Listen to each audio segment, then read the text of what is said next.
युद्ध विराम की सीमा खत्म हो रही है। 2 हफ्ते का युद्ध विराम कल खत्म हो रहा है। अब सवाल यह है कि क्या युद्ध विराम खत्म होने से पहले ईरान और अमेरिका के बीच कोई डील फाइनल हो पाएगी? सस्पेंस गहराया हुआ है। अमेरिकी राष्ट्रपति डोनाल्ड ट्रंप तो ऐलान कर चुके हैं कि उनका प्रतिनिधिमंडल बातचीत के लिए इस्लामाबाद पहुंच रहा है, लेकिन ईरान की तरफ से अभी तक अपने प्रतिनिधिमंडल को लेकर सस्पेंस बनाकर रखा गया है।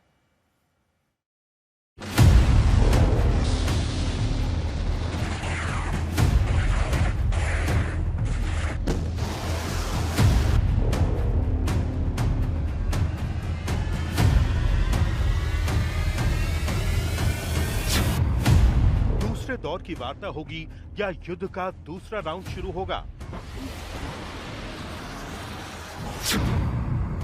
डोनाल्ड ट्रंप बातचीत को तैयार, ईरान ने क्यों कर दिया इनकार? ईरान ने रखी कड़ी शर्तें, इस्लामाबाद टॉक पर बढ़ा सस्पेंस। ट्रंप की मुनीर से क्या बात हुई? डील पर तेहरान का इरादा क्या है? शांति वार्ता से पहले होर्मुज पर ईरान का पारा हाई, कैसे होगी बात?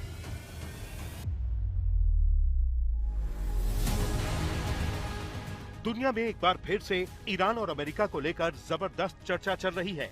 जी हां, सवाल यही है कि क्या ईरान और अमेरिका के बीच युद्ध विराम बढ़ेगा? क्या ईरान और अमेरिका के बीच कोई डील फाइनल होगी? तो चलिए आपको समझाते हैं कि क्या हो सकता है। सबसे पहले तो आपको बता दें, 7 अप्रैल को शुरू हुए 2 हफ्ते के युद्ध विराम की मियाद कल यानी 21 अप्रैल को पूरी हो रही है और अभी तक ईरान और अमेरिका के बीच दूसरे दौर की बातचीत को लेकर सस्पेंस बना हुआ है। अब सवाल ये है कि अगर वार्ता नहीं होती है या फिर कोई डील नहीं होती है तो क्या युद्ध का दूसरा राउंड शुरू होगा? ट्रंप की धमकियों से तो यही जाहिर हो रहा है, क्योंकि ट्रंप ने कहा है कि हम एक बहुत ही सही और वाजिब डील का प्रस्ताव दे रहे हैं। मुझे उम्मीद है कि वो इसे मान लेंगे, क्योंकि अगर वो ऐसा नहीं करते हैं तो अमेरिका ईरान के हर एक पावर प्लांट और हर एक पोल को तबाह कर देगा। सिर्फ डोनाल्ड ट्रंप ही नहीं, बल्कि व्हाइट हाउस की तरफ से एक पोस्ट किया गया है जिसमें लिखा है कि टारगेट लॉक है, अमेरिका तैयार है, आज सोमवार है, कोई बहाना नहीं, बस जीत। व्हाइट हाउस और ट्रंप की इस धमकी पर एक बेहद गौर करने वाली बात यह है, 7 अप्रैल को हुए 2 हफ्ते के युद्ध विराम से पहले भी अमेरिकी राष्ट्रपति ने ईरान को बहुत बड़ी धमकी दी थी। जी हां, उस वक्त ट्रंप ने कहा था कि एक पूरी सभ्यता की आज रात मौत हो जाएगी और फिर कभी वापस नहीं आएगी। मैं ऐसा नहीं चाहता, लेकिन शायद ऐसा हो सकता है। और नतीजा, न सिर्फ ईरान और अमेरिका के बीच 2 हफ्ते का युद्ध विराम हुआ, बल्कि इस्लामाबाद में शांति वार्ता भी फिक्स हुई। अब फिर से अमेरिका और ईरान उसी मुहाने पर खड़ा है। ट्रंप ने कहा है कि मेरे प्रतिनिधि पाकिस्तान की राजधानी इस्लामाबाद जा रहे हैं, वो कल शाम बातचीत के लिए वहां पहुंच जाएंगे। लेकिन पिछली बार की तरह ईरान ने इस दफा भी सस्पेंस बनाकर रखा है और अभी तक ईरान यही कह रहा है कि उनकी तरफ से अगले दौर की वार्ता की कोई योजना नहीं है। ईरान के विदेश मंत्रालय ने बेहद सख्त रुख अपनाते हुए साफ कर दिया है कि फिलहाल बातचीत को लेकर उनकी कोई तैयारी नहीं है। ईरान ने अभी तक कोई निर्णय नहीं लिया है। ऐसे में पाकिस्तान पूरी कोशिशों में लगा हुआ है कि 21 अप्रैल को ईरान और अमेरिका के बीच किसी भी तरह से बातचीत हो जाए। पाकिस्तान वॉशिंगटन और तेहरान के साथ लगातार संपर्क में है ताकि ये सुनिश्चित किया जा सके कि दोनों देशों के बीच बातचीत का दूसरा दौर हर हाल में कल से शुरू हो जाए। इस बीच पाकिस्तान के गृह मंत्री मोहसिन नकवी अमेरिकी दूतावास पहुंचे और वहां अमेरिकी दूत नैटली ए बेकर के साथ उच्च स्तरीय बैठक भी की।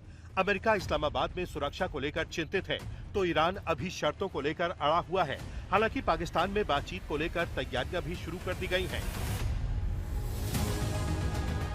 ये तस्वीरें पाकिस्तान की राजधानी इस्लामाबाद की हैं।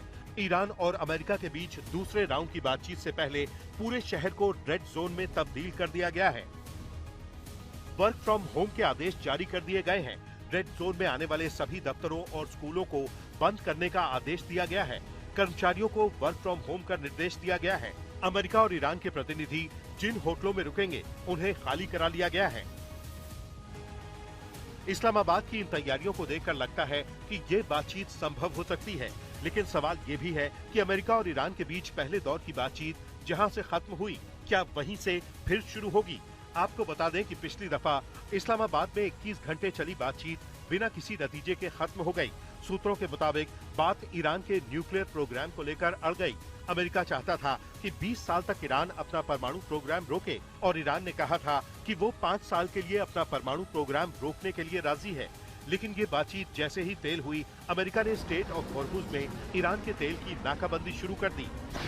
इसके बाद ईरान और अमेरिका के बीच हॉर्मुज में नाकेबंदी को लेकर ठन गई।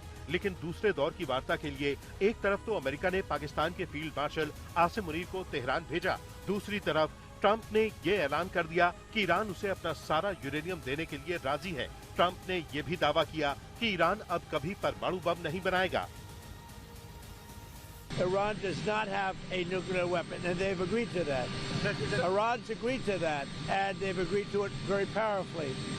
They've agreed to give us back the nuclear dust that's way underground because of the attack we made with the B-2 bomber. So we have a lot of agreement with Iran, and I think something's going to happen very positive. हालांकि Trump के इस दावे के बाद Iran ने अपनी तरफ से स्ट्रेट ऑफ हॉर्मुज खोलने का ऐलान किया, जबकि ट्रंप ने कहा कि वो हॉर्मुज में ईरानी तेल की नाकेबंदी जारी रखेंगे। उस वक्त लगा कि ईरान डील के लिए राजी है, लेकिन चंद घंटे में ही सब कुछ बदल जाता है। न सिर्फ ईरान ने हॉर्मुज को फिर से बंद कर दिया, बल्कि ये भी क्लियर कर दिया कि जब तक अमेरिका स्ट्रेट ऑफ हॉर्मुज में अपनी नाकेबंदी नहीं हटाता, तब तक कोई बातचीत नहीं होगी। साथ ही साथ ईरान ने यह भी साफ कर दिया कि वो अपना यूरेनियम अमेरिका या किसी भी दूसरे देश को नहीं सौंपेगा। ईरान के विदेश मंत्रालय ने कहा कि अमेरिका के साथ बातचीत के एजेंडे में यूरेनियम नहीं है। यूरेनियम हमारी मिट्टी जितना ही पवित्र है। हमने अपने एनरिच यूरेनियम भंडार को हस्तांतरण करने की बात नहीं कही है। अमेरिका के साथ एनरिच यूरेनियम को लेकर कोई भी बातचीत नहीं हुई। आज तक ब्यूरो।